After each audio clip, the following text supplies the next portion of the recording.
మన జీవితము ఒక వ్యక్తి పట్ల మన ప్రవర్తన ఏ విధంగా కలిగి ఉంది? ఆ వ్యక్తి మీద ప్రేమ కలిగి ఉందా? ఆ వ్యక్తి మీద కోపము, అసూయ, లేదంటే ఆ వ్యక్తిని క్షమించే గుణం లేకుండా ఉందా? మనం ఒక వ్యక్తిని ఎల్లప్పుడూ మనం క్షమించాలి. మన పట్ల కానీ ఏ తప్పు చేసినా సరే ఆ వ్యక్తికి బుద్ధి చెప్పి క్షమించాలి. ఆ వ్యక్తిని దూరం పెడితే ఈరోజు నువ్వు నేను కూడా భూమి మీద ఉన్నాం.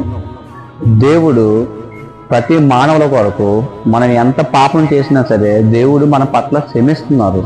ఆయన క్షమిస్తున్నారు కాబట్టి ఈరోజు మనం ఇలా ఉన్నాం. ఒక సమయంలోనూ పేతురు గారు, ప్రభువా, నా సహోదరుడు నా ఎడల తప్పు చేసిన ఎడల 7 మార్లు మట్టుకైనా నేను క్షమించాలంటే అప్పుడు యేసుప్రభువు ఒక మాట చెప్తారు.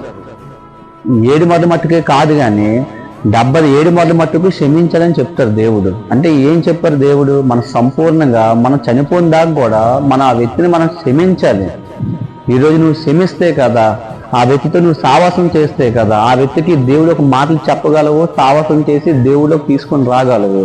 ఆ వ్యక్తిని దూరం పెట్టుకుంటే ఈరోజు నీకు క్షమాపణ లేకపోతే ఆ వ్యక్తి పట్ల ఈరోజు దేవుడు నిన్ను ఎలా క్షమిస్తాడు నువ్వు అనుకుంటున్నావు?